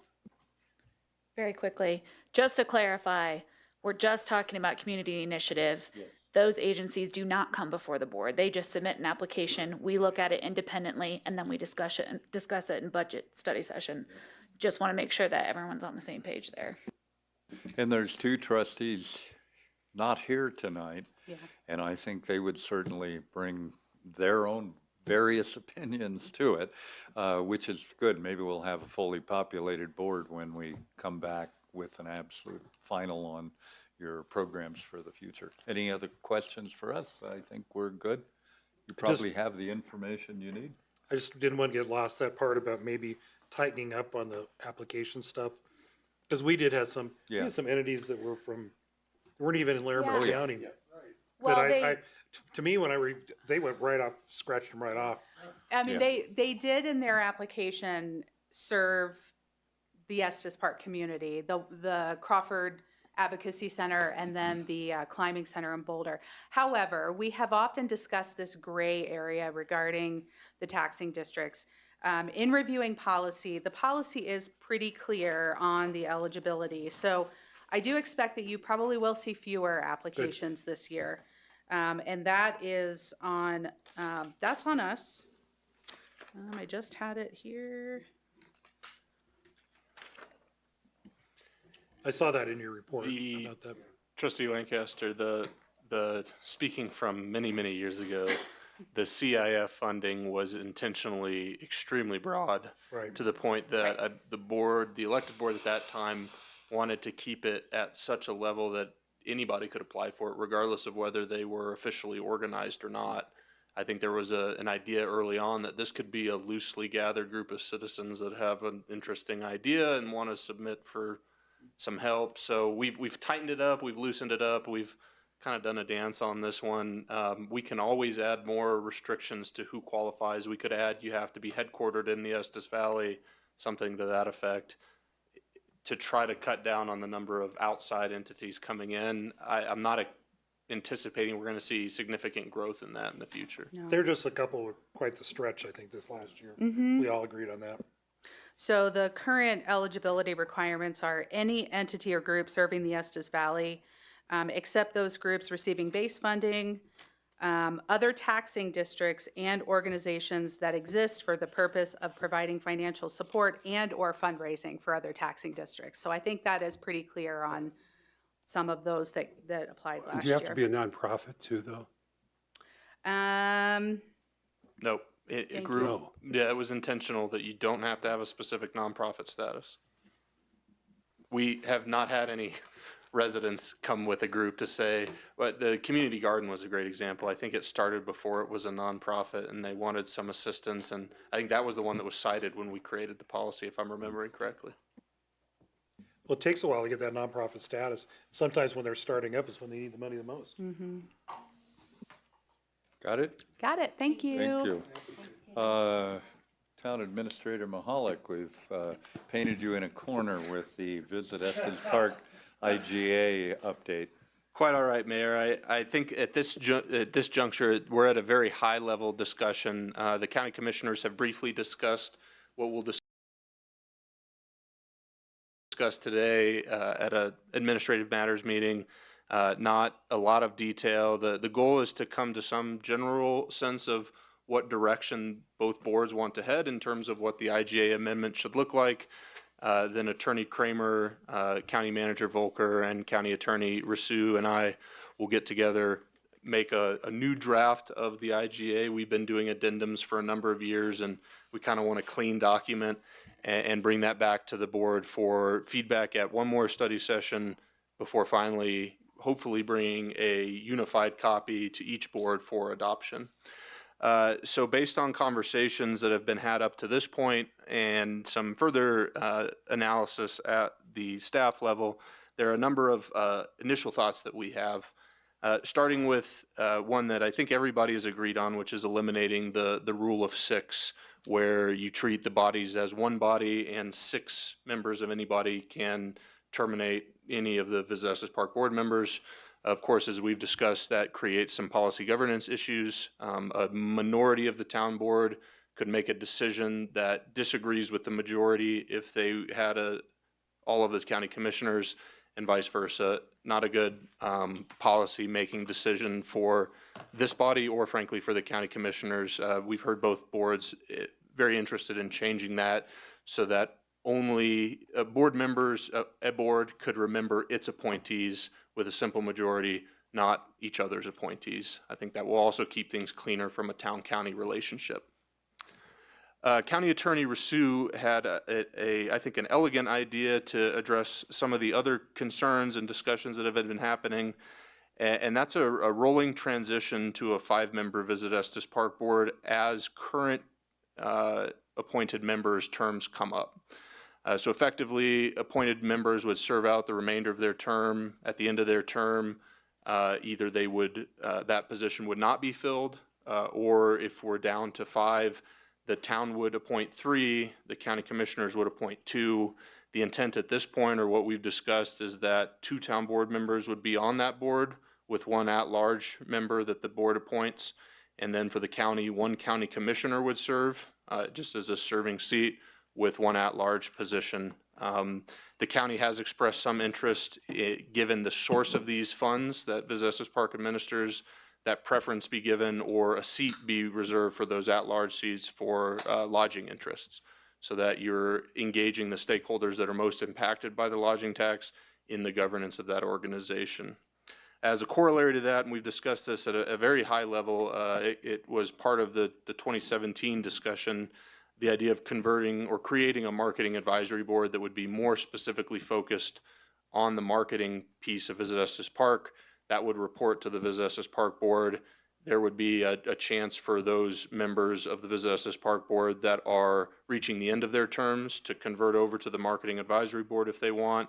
They could convert over right away if they wanted to. It's an option for that group to be more focused on the actual mechanics of marketing what Visit Estes Park is doing versus the governance side that would be primarily functioned by the 2 town board members, county commissioner, and those 2 at-large positions.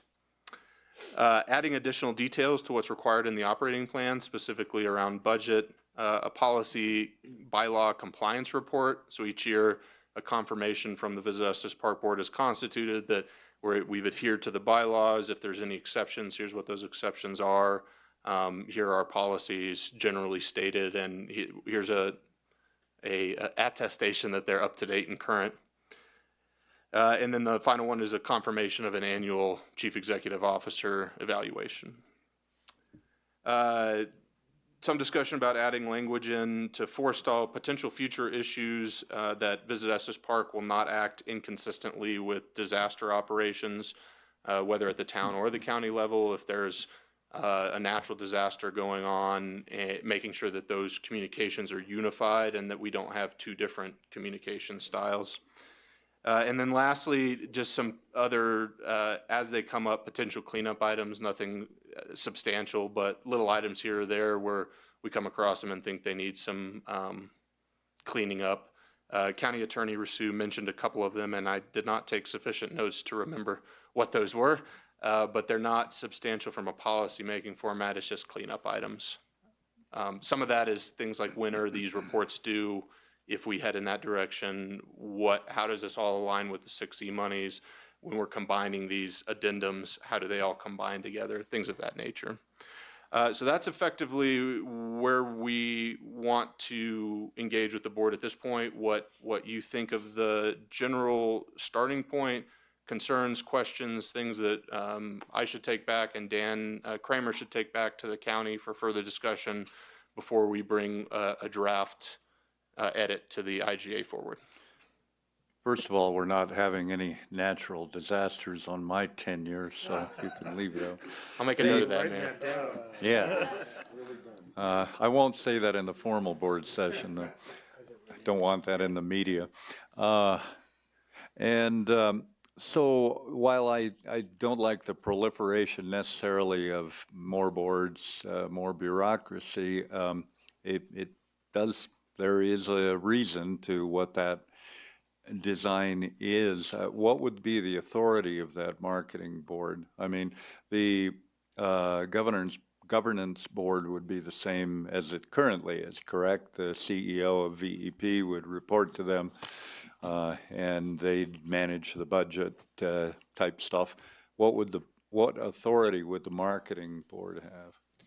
We would likely start from a stand. The county may have different, they have advisory boards as well. What we would probably do is suggest a merging of how the town works with the Transportation Advisory Board, wherever that shakes out, how the county uses their advisory boards. And we can do one of two things. We could work that into the IGA and just say, there is going to be a marketing advisory board. This is going to be its task. It's going to report and make recommendations to the governing body or to staff, or you could leave it broad that the governing boards of the town and the county want there to be a marketing advisory board that's specifically focused on the technical aspect of destination marketing, and leave the means of how that Visit Estes Park board accomplishes that to that board. So it's still shaping, and we'll have more discussion on that. Yeah, I would not say that those that's set in decisions. stone. There's likely, a lot of these things will likely require some mechanical, behind the scenes, we'll write it out and say, well, how's this gonna work? How's that gonna work? This is an initial acid test, so to speak. If there's anything that we're talking about that you're very uncomfortable with, we need to know so we can communicate to the county and try to come to a point where we can get a draft on paper for more specific feedback from each of the boards. I think it's too general to have any visceral problem with it at this point, so I'm good with it. Go ahead. Yeah, the only one that raised a little bit of a red flag, it's not that big, but is the part of, that the at-large position had to be lodging. I mean, we've had issues before where it's too dominated by lodging. Our economy is also retail and other things. And just because that's where the tax is collected, that doesn't mean that they should have more of a say than the retail businesses or nonprofits or other entities in the community. That's just the collection mechanism. It's not necessarily there to fund them, because I think it lends towards the marketing being aimed at only overnight and not. Our economy depends a lot on day visitors and other things as well as the opinion of the people who aren't involved in the tourism, and what affects the quality of life there too. So I could see the marketing board or the market advisory board saying it has to have somebody from retail, somebody from somebody from lodging, maybe somebody from the nonprofits, maybe just a citizen, some mix there. But in the governing board, I'm not real thrilled with that restriction.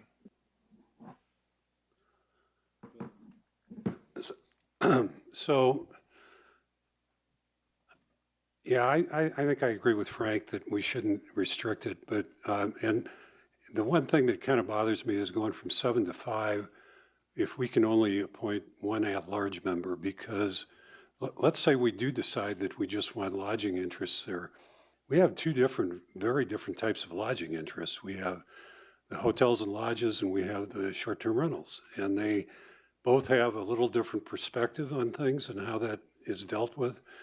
So I'd kind of like the idea of having more at-large people. And I know the bigger you get, the harder it is to make decisions, as we've discovered as a 7-member board. It's harder than it would be 5. So I'm not sure I'm necessarily opposed to that, but I do think we need to think about, representation from others. There's one other thing I'd like to mention. It seems to me, I'm not sure that your recommendations fully address what really raised this in the first place, and it was governance issues about particularly transparency and how they treated individual board members. I was appalled when Trustee Hazelton told me that she requested things that were provided to other board members that she would not be given. That's just totally unacceptable. And so my read of this, and I talked at some length to Trustee Hazelton about all these things, is the problems there are governance related. And the governance, and they've always been governance related from what I understand. And I would like to consider something along the lines of requiring them to abide by the same governance standards that we do or the county does, and have periodic reporting of compliance with those governance standards. I don't think you can just rely on bylaws for that. Bylaws are generally not sufficient to get into detail like that. And I know our governance standards are very extensive. So it may be, maybe we do governance standards light, but this is unique in that you see a lot of different, because we have all these special districts, you see a lot of different levels of transparency about how they make their decisions, their compliance with open meetings and open records laws. All of those things vary across all of these special districts. And of course, Visit Estes Park is a special district. What's unique about it is we actually have power over it in a way we don't on these other special districts. So I think it might be good to do that and establish standards that, people pay more attention to Visit Estes Park and their board meetings than they do to the sewer district, for instance. And not to criticize the sewer district, but the point is that some of that, by osmosis might carry over to some of those other districts over which we do not have power. I just think that our governance standards are kind of the gold standard of what we do from a public engagement situation, particularly with the town board. So I would like some consideration being given to that. I did a poor job of explaining, I think, why the 5 solution is I think, rather elegant. County Attorney Rasu came up with it, and from a governance piece, that was, I believe, specifically oriented to the governance piece, because what it does is it makes a majority of the Visit Estes Park Board de facto occupied by positions that are extremely skilled at governance, or should be extremely skilled at governance, because you all as county commissioners and town board members receive fairly extensive governance training as you come into these roles. You've been elected to exercise governance. So if you look at a situation where you have governance concerns, instead of saying, hey, we're going to select 5 people and we're going to give them a scheme that they have to learn, which is not necessarily the wrong way to go about it. The 5-member board says, well, de facto, you're going to have 3 that know exactly what's happening, and then they can coach up the two new ones, with whatever training, policy governance training is on there, it makes it easier to select, I think, board members, because you're not having to recruit, every 2 years, a brand new set of people to try to bring up to speed. Effectively, the citizenry is doing it for you at the county level for the commissioners and at the town level for the town board members. So I do think that is an elegant suggestion, but it doesn't mean that the other idea of requiring a more stringent kind of framework wouldn't work as well. Do you want it back? Yeah, just for a minute. Sorry, Mark. Yeah, I hadn't considered that, and that's a good point on it. And, the problem, our trustees come and go too, and they, same with the county commissioners, and there's going to be different levels of engagement. I think generally, I would be surprised if the county commissioner appointed would have the same level of engagement as the town trustees appointed would have, but it's, and I know it's a lot to ask to say, adopt the town policies because they're so extensive. So maybe it's more a matter of having some sort of annual education about those requirements. That might be a better way to do it with your 5-member board, just to require that be something that is done every year.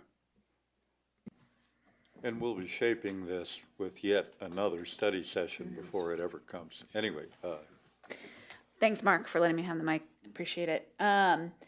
Okay, so a couple of things. One is, so far, generally, it's intriguing. I agree with Frank's comment that I think the lodging piece feels a little off base to me, primarily because, our lodging properties are just the collectors of that tax. They don't pay it. They just collect it. And similarly to how we're funded by sales tax, our local businesses collect that tax and remit it to the state, and then it comes to us. So really, it's the visitors who are paying it. So I have a little bit of an issue with that. Now, that said, if that's a priority for the county, they could choose to make their at-large appointee a lodging member, and that could be their prerogative. So if that was a hill they were going to die on, I think that's worth discussing. And to Bill's note, we have like 25 different kinds of lodging properties in our community, not just hotels and STRs. We have so many different ones. And so them being representative of the entire lodging industry seems challenging. So I appreciate the cleanup. In particular, one of the things I had shared with Travis when he and I met a couple of weeks or last week or whenever it was, is that in the IGA, there's currently a limitation that the chair and the vice chair can only serve 2 consecutive 1-year appointments. So currently the board is in violation of that because Sean's on his 3rd year as chair. So I think there's some cleanup there to do with the IGAs related to the bylaws, because I don't believe that clause is in the bylaws at all about chair versus vice chair limits. So that's one of the things I want to make sure we consider. I also had some input from staff, interim CEO Zumba, about timeline of the operating plan approval process and their consideration of if there's any sort of ability to bump that back at all. And we had a healthy discussion about the challenges that come with the operating plan approval process, that we've got to have a joint session. We've got to have enough time with holidays and all the other things that come before each of these boards. So I'm not sure if that's possible, but I said that I would pass it along to see if there's even an extra couple of weeks or month before that operating plan draft comes before this board or the joint session, and just kind of how that works. So if there's an opportunity for that, I think it's worth pursuing. And I know interim CEO Zumba would be happy to discuss what his vision was for that in particular. And then finally, just on Bill's point, I think I appreciate, Bill, you bringing, kind of just the concern overall about how we're governing now. That's where I get a little bit stuck in terms of how we're going to achieve some improvement in our current state, which is that we still have an interim CEO, we still have another CEO search process to go through. And if we're, just kind of having board members fall off in due time, are we going to overcome the challenges that we've experienced over the past couple of years, and in particular with the CEO search process and, some of that information not being shared with the full board, the board not being fully engaged, those kinds of things that Bill had mentioned. So I appreciate you sharing the kind of the process and what would happen after this. I'm concerned about the timeline that we're not going to be able to achieve better policy governance from this organization in this very poignant and important timeframe of choosing the next permanent CEO. That just might not be possible based on the cards that were dealt and the direction that the joint group gave to staff at our meeting.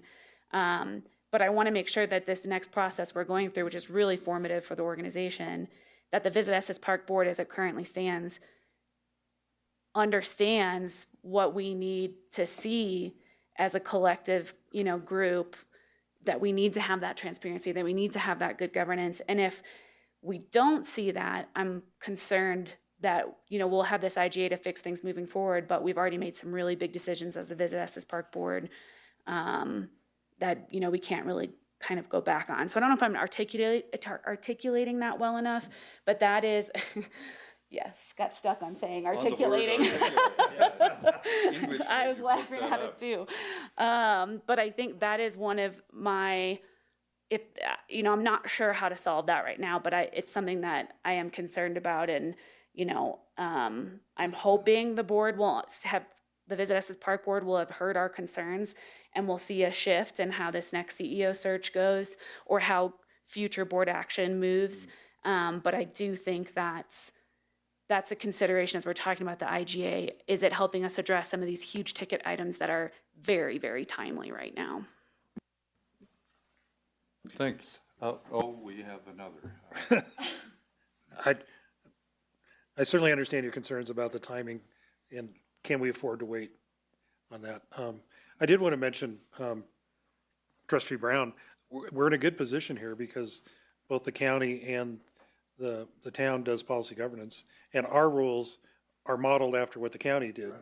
So we should have, by having enough representation from both, a good understanding of elected officials that know how this works. I know there's some minor differences and they've done some things, but we're certainly set up to do that well because of the elected officials already operating under that system and accepting it.